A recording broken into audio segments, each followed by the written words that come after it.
I reserve a suit for Asan. Huwag na tayong umuwi. Seryosong wika ni Matthew habang nagsasayaw sila. His mouth on her ear softly kissing the sensitive spot. Isang marahang tawang pinakawala ni Janine. You don't give up, do you? Bahagya niyang inilayo ang mukha at tumingin dito ng diretso. Hindi iyon ang unang pagkakataong niyakang siya ni Matthew na mag-overnight sila sa hotel. At sa kauna-unahang pagkakataon, hindi niya ito ginamitan ng tactful and sweet rejection. Persistent is my middle initial. Nakangiting wika nito. And I don't think you'll resist me now. Akma nitong hahadkang muli ang dalaga. Subalit umiwas si Janine. Because I am in a happy mood. Not just that, we've been together for 2 months now, honey. Pinagbigyan kita sa kahilingan mong huwag kong ipilit sa iyong gusto ko. Though it passes me most of the time. I'm willing to marry you. But you want to take me to bed first. Agap ng dalaga sa matabang na tono. And find out if we are as compatible in bed as we are in so many things. Inulit niya lang ang sinasabi ng kasintahan sa mga nakalipas na araw. At least I am honest with my intentions, Janine. Seryosong wika nito. Hindi hinintay ng binatang matapos ang tugtog at inakay pabalik sa mesa ang dalaga. Hinili ang upuan niya at nang makaupo sa inaupusan rin ito. We are both consisting adults. Patuloy ni Matthew at dinampot ang kumpeta ng tiyempo. At isang sex sa pinakamalaking bahagi ng sukses sa buhay may asawa. Paano kung hindi pala tayo compatible at doon at kasal na tayo? Hindi na nito isinatinig ang sinabi ng kaibigan kanina. Habang nanonood ng shows, he wanted to prove them wrong at ngayong gabi niya patutunayan iyon. Isang buntong hininga ang pinakawala ni Janine. Hindi niya madesisyonan kung sasang-ayon siya sa rason ng kasintahan. Don't you care if I am a virgin or not? May kumpirmasyon ang sinabi niya kaysa tanong. Virginity doesn't guarantee a happy marriage. Compatibility does. Wika nito na tila bang sinasabi ay isang matalinong logic. Pagkatapos ay nagkibit ng mga balikat. Hindi ako tao sa una, Janine. 16 years now a day ay pagdududahan mo pa kung virgin o hindi na. Then it didn't really matter if I had countless of lovers before you. Tiningnan niya pa ilalim ang kasintahan while sipping her champagne. What is important is today and tonight, the many nights to come. Dahil iyon ang pundasyon ng pagsasama natin. Hindi magawang mainis ni Janine. Tuwin ay prangka si Matthew sa mga sinasabi nito. Yun ang isa sa mga gusto niya sa binata. Straightforward, walang hypocrisy sa likod ng mga kilos. She broke into a smile and softly said, You can cancel your suit reservation, Matthew. I'd rather spend the night in my condo. She said thoughtlessly at inlinga ang paningin sa paligid. May pilit na sumisingit na damdamin sa dibdib. Something like pain, pero hindi niya pinahintulutang lumutang iyon sa trial. Na-ignore it. Ibinalik ang tingin sa kasintahan and smiled at him seductively. Bahagyang nalalaki ang mga mata ni Matthew. Sinikap na huwag ipakita ang excitement sa mukha nang maristro sa isip ang sinabi niya. Clear distraught at mabilis na tinawag ang matride upang bayaran ang bill nila. Pagkatapos ay ginagap ang kamay ni Janine at nila sa mga labi. You won't regret tonight, honey. I should hope so. Baliwalang sagot niya. She's not a young girl anymore at malahil nga ay sa uri ng mundong ginagalawan niya. Ay parang hindi angkop ang sisikap niyang manatiling malinis. Isa pa. Walang maniniwala. Perhaps now is the time to give up her stupid ideas to love and romance. Long time ago, she dreamed of giving up her virginity to the man she loved. That man promised to marry her and take what she offered on their wedding night. But dreams and promises are for kids.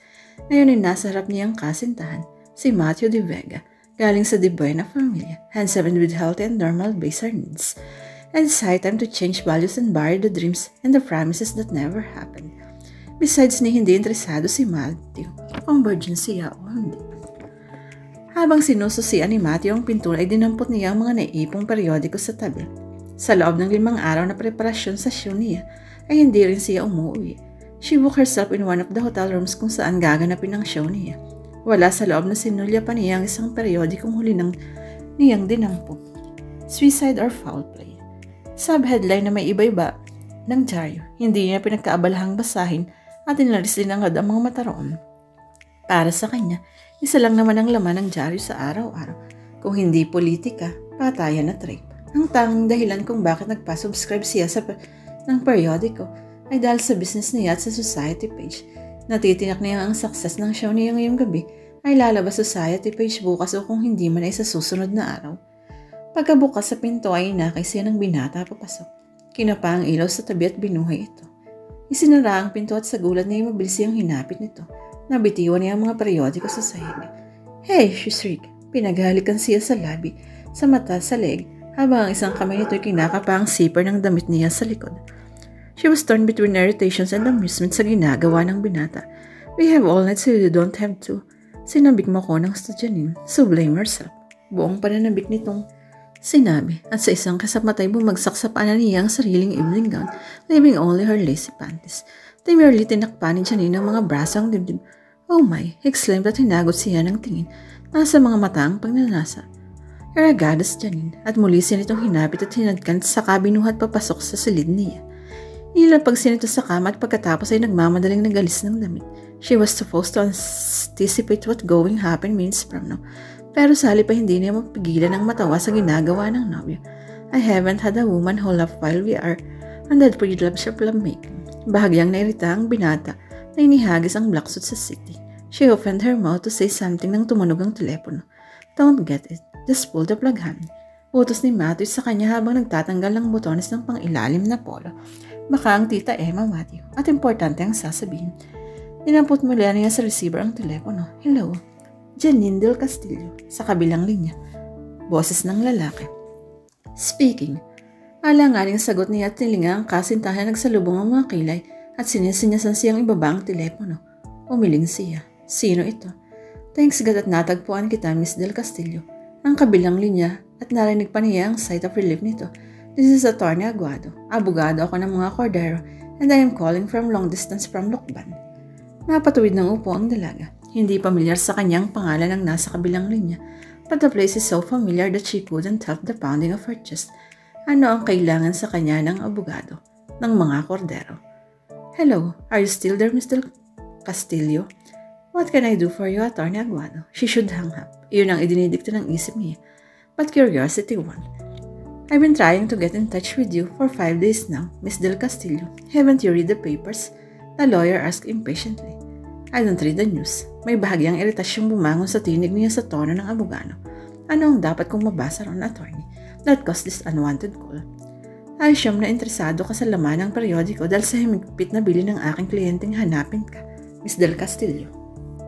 Si Matthew ay lumapit sa kanya. Honey, why don't you end that call? Naiirit ang utos nito. Umakbang patungo sa wire at takmang huhugutin ito. Subalit mabilis siyang tumayo at inawat ang binata. Tinakpan ang mouthpiece. Please Matthew, give me a minute. Inis na itinas ni Matthew ang dalawang kamay sa ere. Make it fast, okay? It's late in the evening, Attorney. Aniyan sa nababagot na tono. Sabihin ninyo ang dahilan ng tawag na ito sa 10 oras ng gabi. Bahagya lang tumikhim ang abogado bago nagsalita ulit. Carla is dead, Miss Del Castillo. Mapahigpit ang hawak ni Janine sa telepono. What? She died a week ago. She committed suicide and it appeared in the papers the day after. Isinandal niya ang sarili sa headboard. Checked her feeling and found lacking. A little bit shocked. Iyon lang. And Miss Del Castillo, patuloy ng abogado.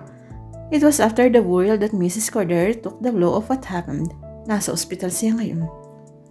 She drew her breath. She expected not to feel anything too.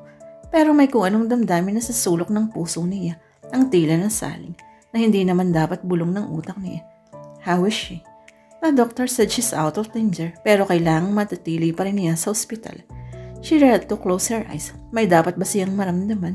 5 years ago ay tiniyak ni Consuelo Cordero sa kanya na hindi siya nito kailangan. Inutusan ako ni Mrs. Cordero na hanapin at tawagan ka Miss Del Castillo, and it wasn't difficult. You are a famous young woman. Patuloy ng abogado nang hindi siya nagsalita.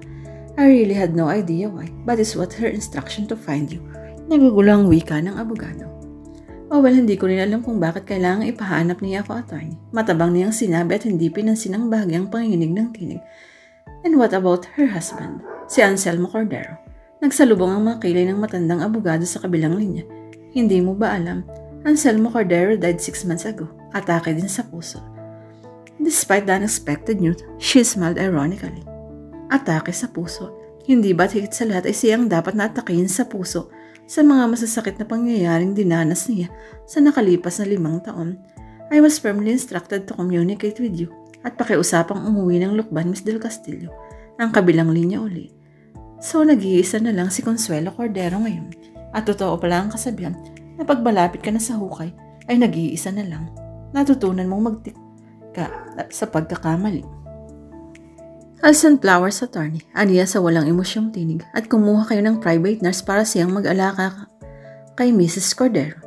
It wasn't like her to be cruel pero hindi niya gustong bawiin ang sinabi. Narinig niya ang buntong hiningang ginawa ng abogado sa kabilang linya. Akma na niyang ibababa ang telepono nang muli itong magsalita. I'm really sorry that you can't grant her wish, Miss Del Castillo. He doesn't sound sorry at all sa pandinig ni Janine. Mas gusto niyang isiping may galit sa tinig ng matandang abogado at tila siya kinokonsensya. May palagay akong ang isang dahilan kaya kay pinahanap ni Mrs. Cordero ay dahil sa apo niyang si Kathleen. The child is a little over 4 years old and in trauma. She lost her mother at nasa ospital ang matandang babae. Tuloy-tuloy nitong sinabi. I'll send my condolences, Attorney Aguado, but I am not coming. Determinado niyang sinabi. Akmang magsasalita pang abogado subalit ibinabana ng dalaga ang telepono na bahagyang panginginig ng mga kamay. Halos kasasayad lang ng telepono sa receiver nang muli itong mag-ring. Nagulat pa siya. Nagsalubong ang mga kilay ng dalaga. Tiyak na hindi agad nakadaya lang ang abogado. It could have been another call. At muli niya itong dadamputin subalit naunahan siya ni Matthew na hugutin ang wire na nagpahinto sa ring. Honey, simat na nilapitan si Janine matapos nitong i-unplug ang wire ng telepono. Hinadkan siya sa may punong tainga. Please Matthew, banayad niyang itinulak ang kasintahan at tumayo at ninampot ang silk rope sa sapatos sinuot at nang tangka niyang itali ito'y pinigilan ni Matt ang mga kamay niya. Sumunod ang binata at niyakap siya mula sa likod. What was in that call that changed her moods, darling? His voice soft and seductive. He was kissing her nape and desperately tried to repercepture the moods she had before that damn call. Humarap si Janine sa kasintahan. At tumingala dito. I'm sorry, Matthew, but it's business. What else is new, Janine? Nairit ang agap ni Matthew at pinakawalan siya. Yun naman lagi ang idinadalhan mo, diba? I am sorry to spoil this evening, Matthew. Nakikiusap ang tinig niyang tumingala dito. But don't insult me, Danny. Tawag lang ng kung sinong tao ay nakalimutan mo na yun. You can't even have the decency to putting up your business tomorrow. It isn't business. Aniya at itinali ang sash ng roba ng kung paano na lang. My stepsister died 6 days ago at inatake sa puso ang mother ko. Tubalat na guluhang tinitigan siya. What are you talking about? Akala ko ba'y nag-iisa ka lang sa mundong ito maliban sa Teta Emma? I lied. Walang anumang sagot niya. Isinanda lang sarili sa dingding at pinagsalikop ang dalawang braso sa dibdib at tinitigan ng telepono. She silently wished na sana hindi ito nag-ring at hindi niya tinanggap ang tawag na iyon. You lied. Ipinaglihim mong may kapatid at ina ka. Ulit nito sa pinaghalong galit at pagkalito. Ipinaglilihim ba ang ganoong bagay? Pagkatapos ay tinitigan siya ng matagal bago lumambot ang muka at nilapitan siya. Inabot at niyakap. I am sorry, honey. That was inconsiderate of me. It's just that I want you so much and he planted a soft kiss on his lip. I'll stay with you tonight and tell me all about it. Wika nito sa maunawaing tinig. Umiling ang dalaga. No, Matthew. Gusto kong mapag-isa. Please, I have a lot of things to do. Natilihan ang binata sa determinasyon sa mukha niya. Isang matalim na paghinga ang binitiwan nito bago galit na dinampot ang Amerikana sa city at isinabit sa balikat. Hindi pinagkaabalahang ibutones na muli ang polo shirt. You know where to find me if you want me, Janine. I mean, really want me. Pagalit nitong sinabi. Pagkatapos ay nilulumong umiling. I don't really understand you at all. Hindi ko alam kung ano ang papel ko sa buhay mo. May pakiramdam akong gusto mo lang ng lalaki sa background mo para masabi ng ibang normal ka. Pero sa kabila ng hindi ka nawawala ng lalaki sa tabi mo, ay hindi ka normal. She winces the truth of his words had strike home. Rumors were right. You're polite and lovable and sexy. Patuyang patuloy nito. Oh, no one can fault you that. But behind that seductive appearance is a block of ice. At hindi kita kayang tunawin, and I doubt if there will be ever be. Pagkasabi niya mabilis lumabas ng silidang binata.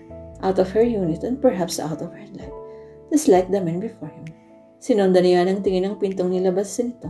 Manghihinayang ba siya?